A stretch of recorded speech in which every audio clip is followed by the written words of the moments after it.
Welcome to Beauty and Me with Tina. On today's episode, From Perseverance to Power, Journey to Success, the unstoppable Tameka Chapman shares her incredible story of resilience, motherhood, and entrepreneurship. From an 18-year journey to motherhood to building a media empire, Tameka reveals how perseverance fuels success. Get ready to be inspired as she empowers women to turn obstacles into opportunity and chase their biggest dreams.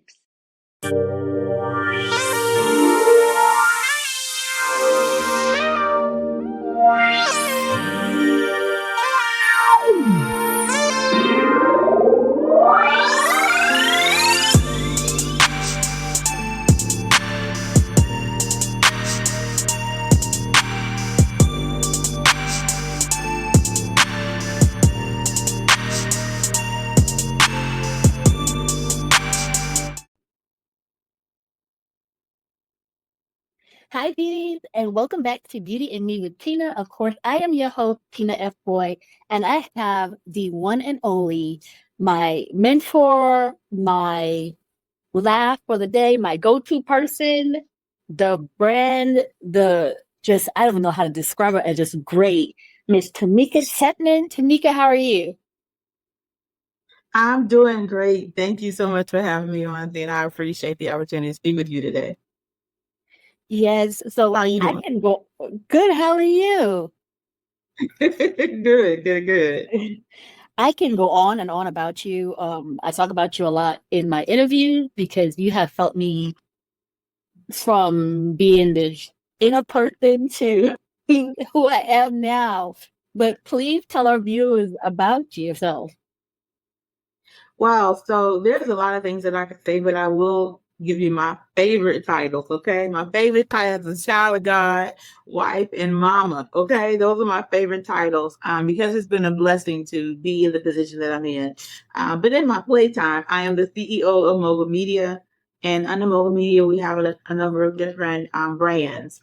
So we have Mobile TV Global Network, Energizer, and the Upcoming Wife. But really and truly, in my day to day of mobile media, I am a business growth strategist with a side of marketing and media. And I help brands grow. I help them to launch, grow, and scale with media and with messaging, understanding the importance of how you show up. So I'll just a little bit about what I do and who I am, but I'm excited. I'm excited every day. I'm just an excited person. I'll tell you that. I'm excited. That is definitely true. So you're definitely a force to be reckoned with, like best-selling author, a business strategist. How would you describe your personal mission and what drives you to work? You know what? My personal vision actually, I would say, began at the age of 8 years old. And that was when I declared to the world that I would travel the world and inspire girls across the globe to love who they are and to embrace who they are. And that's been my main focus. Still, as an adult, my whole goal in life is to empower women, empower girls to love the life they live right now. That's my personal mission. And I do that just by starting with myself, empowering myself, speaking life into myself and to my baby girl. But also, I do that when I speak to anybody that I have the privilege of speaking to, whether it's on the phone, Zoom call, conference call, whatever it is. But my goal in life and my calling, I do know, is to be an inspiration and inspiring other women across the globe. That is very true. She's definitely been an inspiration to a lot of us, including myself. And speaking of baby girl, you've spoken openly about your journey to motherhood. How did your experience shape the outlook and perseverance and your purpose? Wow. So it was an 18-year journey, to conceive. So that taught me patience. That journey, I was defiant. Okay. Initially I was just like, listen, this needs to happen like right now, right now. Like I don't need to wait another year. I'm tired of going through all of this. But I would say that going through the whole journey of trying and waiting and praying and crying and trying to figure out the next solution to it. It taught me a number of things. So number one, it taught me patience. And it also strengthened my perseverance, my perseverance traits, right? Because I know that in life, nothing happens according to how we want it to happen. It happens according to God's will. But we have to be able to persevere through the challenges that we're faced in order to get that success, in order to see the blessing, in order to see the favor, the grace, and the mercy of it all, right? So I would say that my ability to persevere through challenges, it has transformed me in a lot of ways, when it comes to business, when it comes to my personal life. But also that's something that I definitely want my children to understand and take on as well, how to persevere through life challenges, not necessarily giving up, but learning how to make it through, learning how to understand the different steps that it's going to take for things to happen, and not losing faith or losing hope through it all. So that really, perseverance is one thing that drives me, because I'm just like, okay, I know it's going to happen, right? I just got to stick with it long enough. I have to do it enough times in order to see the success. But you just can't give up. You can't be so easy to just give up on everything. And there's ways to handle different situations. That's one of the things that, I've talked to my husband about a lot, because sometimes he's like, you can't give up. I'm not giving up. I just need a moment to think. I need a moment to just sit down and just think about it, right? But yeah, so is one of the number one strategy that and I call it a strategy because it really is, once you learn how to, because there's art in learning how to persevere through things. But it really starts with your mindset. Yeah. That takes me into my next question, because perseverance is big, but for the most challenging moment through your journey, would you say faith was your biggest guidance? Absolutely. faith, right? I would tell you this, that there were moments where it was like a little string of faith. I was just holding on to that last little string of hope, last little string of faith, and I'm just like, I know it's going to happen. It had to happen. I know He didn't show me my son's face years ago to not allow this to happen. Like, what's the holdup? What am I doing? What have I not done? But I will say that it still took me to stay in the Word. It took me getting out of the way, getting out of His way, and surrendering control. Right. So those are the main pieces. So faith, of course, but getting out of the way.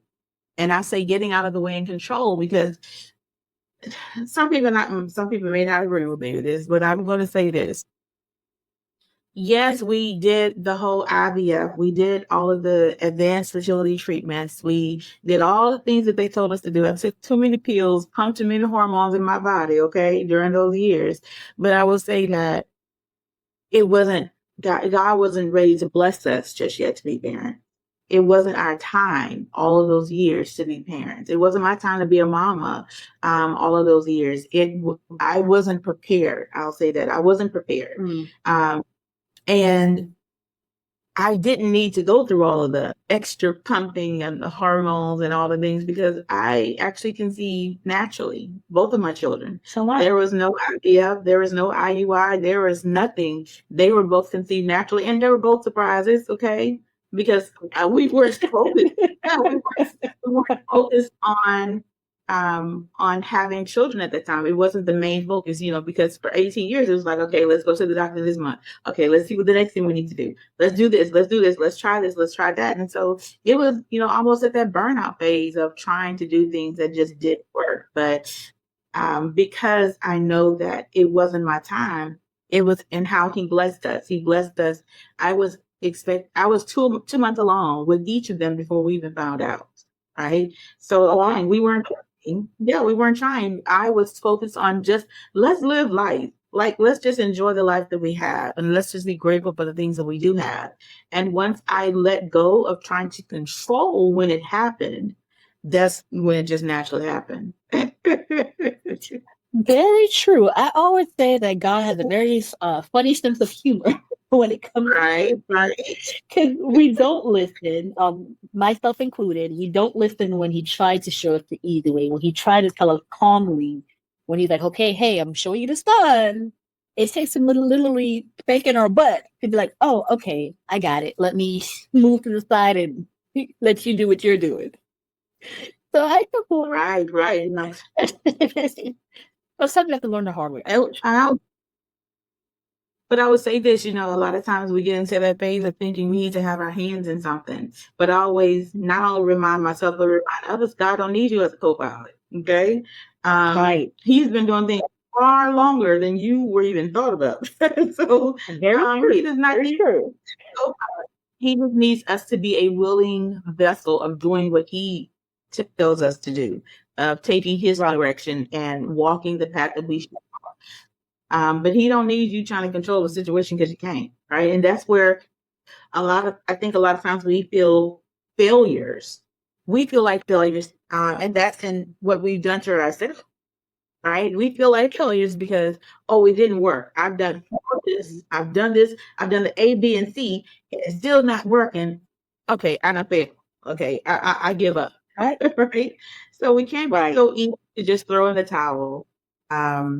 And just give out. We just can't. We have to have that gene of perseverance, whether it's in you already or whether it's something that you want. You have to just build on it until it becomes second nature to you. Very, very true. We sometimes have to learn from our mistakes. Is the best way to describe that. Just learning what not to do and understand that he's in control, and it's not when we want him to do it; it's when he needs to do it. Absolutely. So that takes me into just your story. How do you use your story of perseverance to inspire uplift other women you serve? I would say the biggest obstacle that we have as women is our mindset, right? I believe that is the biggest obstacle because there's nothing that we can't do. Like, we are very talented. We're very, very smart.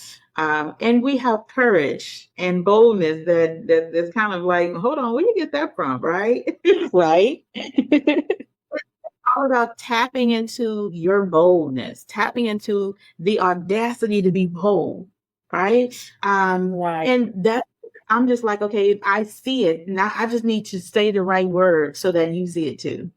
I need to to you in a way that you understand exactly what you hold inside and how to bring it out, right? How you can mold it and how you can craft it so that way when when you usher it into the world, it's well received. And a lot of times as women, I see it so much, and I'll tell you this, a little bit of transparency moment.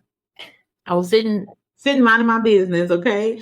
And I just started to think about the women in my life, and I wanted to assess my relationship with the women in my life. Like, what is that relationship? What am I giving? What am I receiving? And as I thought about the number of women in my life, the different challenges that they're going through, that they've gone through, how did I show up or did I show up for them? Right. I know that. Ask me how I know. Sometimes we don't say what we need. Sometimes we don't say what we need. We'll just go through it, deal with it. And that mindset of, I can't bother someone else.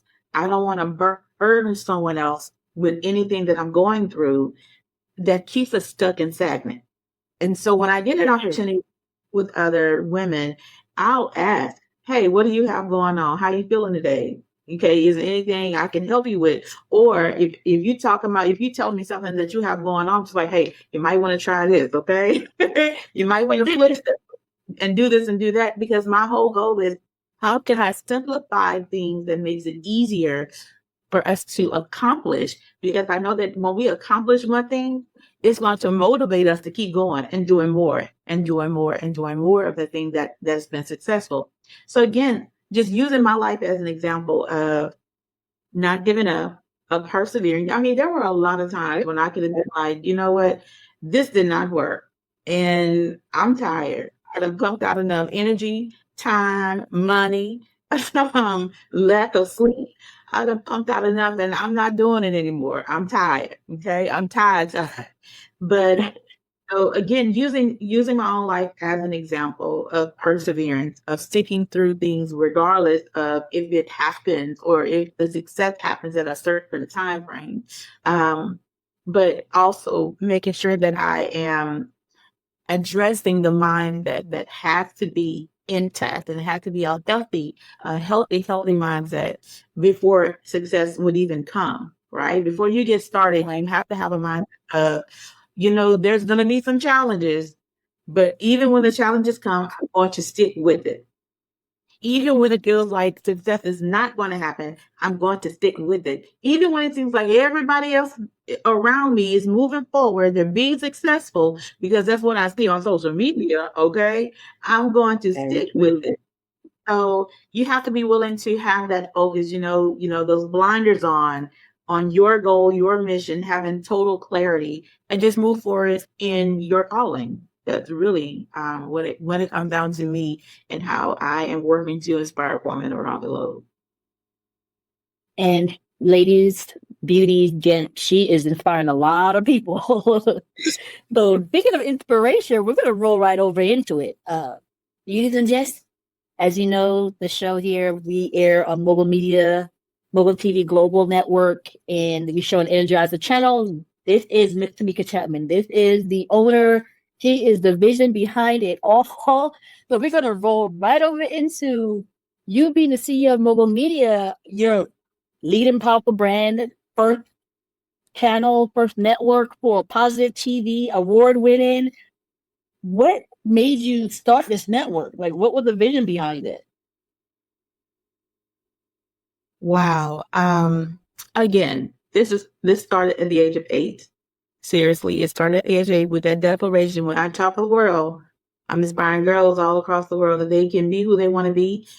They just need to have courage and be bold and just walk in it, right? That was my declaration. And in 2020, there was a lot of transitions that were happening for me. There was a lot of things mentally, health wise. There was a lot of things that were happening. And I remember having conversations with God. I'm just like, okay, God, what's the next move? What's the next play? Because it's got to be better than this, right? I don't know exactly what it is, but it has to be something that I'm not doing that you need me to do, right? Because it was a lot of chaotic moments at that time. But in 2020 was when I resigned from my good job, and I was just like, okay, I need peace. I need peace right now. I just need peace in my life. It was a lot of chaos happening in the workplace. I'll say that. And once I resigned, I had an overwhelming sense of peace in my life at that moment. I was just like, okay, thank you. I thank you for the peace.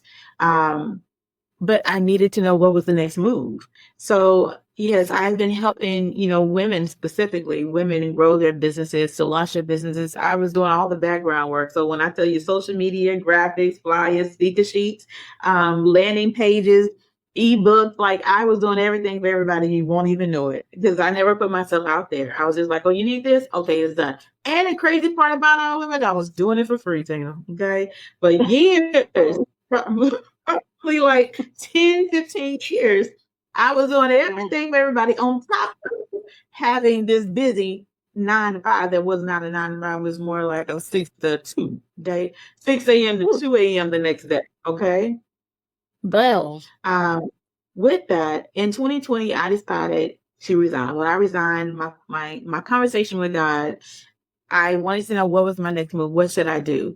And I would say that a year prior, I was approached with an opportunity to have a channel on someone's startup network. And I prayed about it, and it wasn't the right time.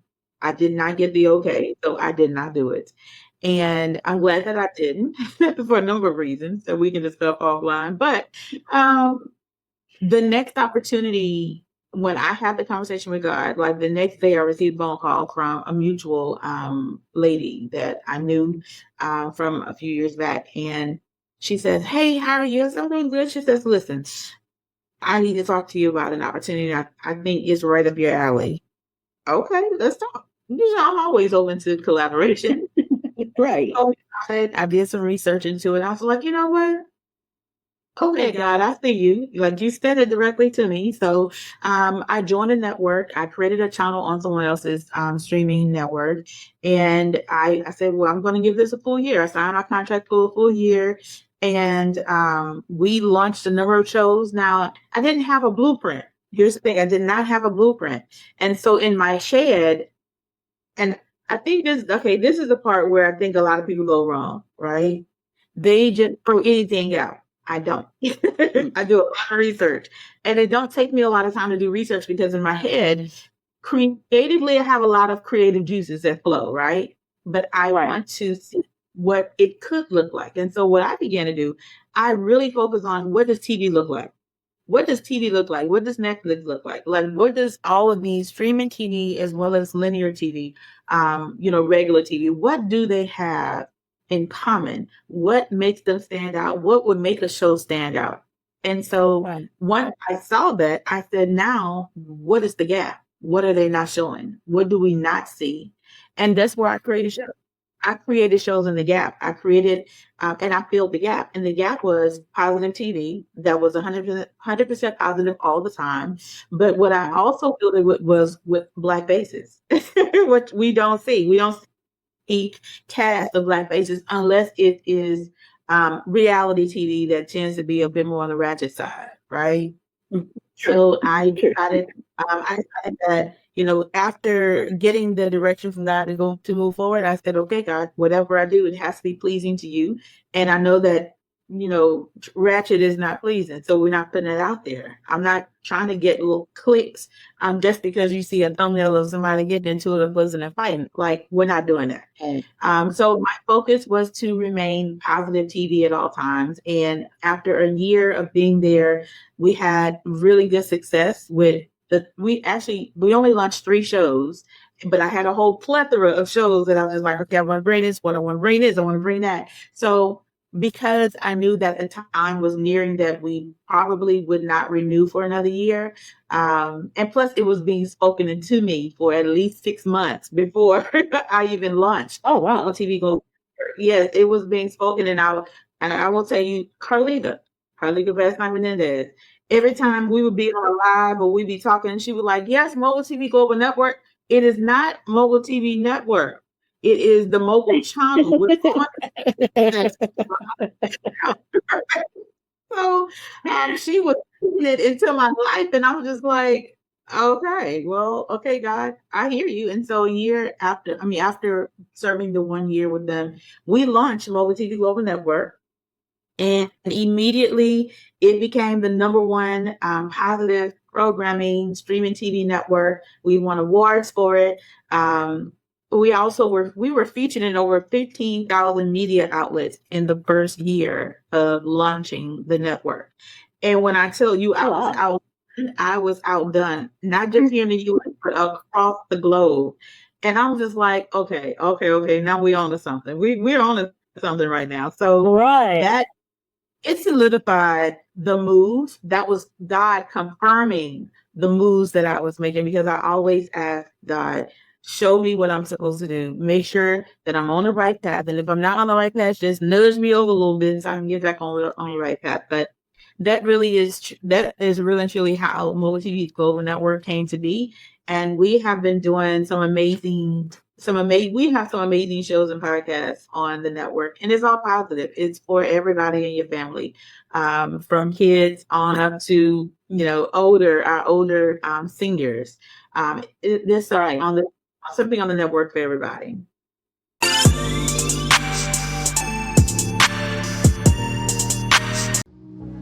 3 years ago, we set out on a journey, not just to make tea, but to create moments of peace in a chaotic world. Carrie Kumba was born from one simple truth. Wellness is not a luxury, it's a necessity.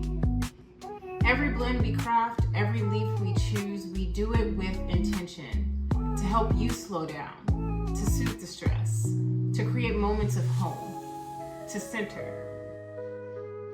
Because self-care isn't selfish. It's the love you pour into yourself so that you can continue to pour into others. It's the quiet sips, the deep breaths, the space to simply just be. This is more than tea. This is restoration. This is Carrie Kumba. Discover your blend at carriekumba.com. Deandra Nair artistry is just what you're looking for. From everyday glam to a gorgeous bridal look and everything in between. Deandra Nair artistry is here to give you the edge you need to stand out from the crowd. Deandra Nair has been crafting looks for a long time. She loves helping people feel confident in their skin and showing them how amazing they really are.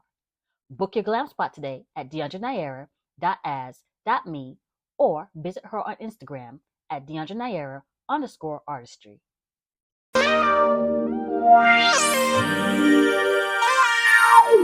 This week's self-care product of the week is Releasing My Trauma, The Root of Self-Sabotage by Lejeune Singleton. A powerful guide to healing, growth, and breaking free from self-doubt. Available now at Amazon, Walmart, and Barnes & Noble. Start your journey to transformation.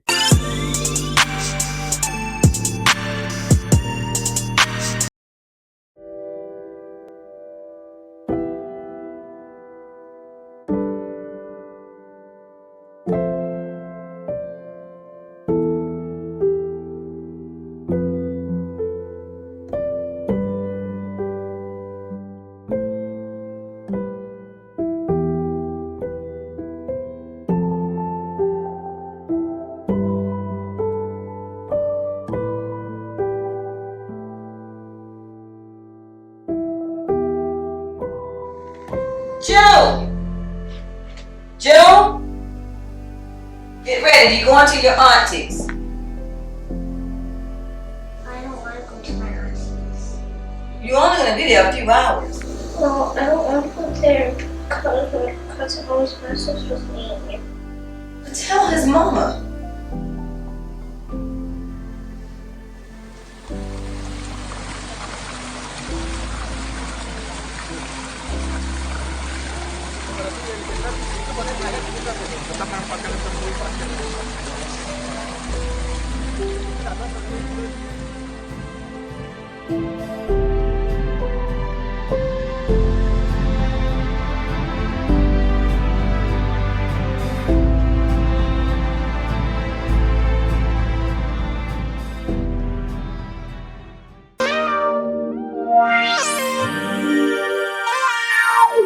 Thank you for tuning in, beauties. I hope you enjoyed today's empowering episode from Perseverance to Power, Journey to Success with the amazing Tameka Chapman. And because you loved it so much, we brought back Lejeune's book as our self-care product of the week. Hey, beauties, don't miss next week's episode from Perseverance to Power, The Ultimate Breakthrough, Sunday at 8 p.m. Tameka Chapman returns to dive deeper into her powerful journey, mindset shifts, and how she's turning pain into purpose. It's a must-watch.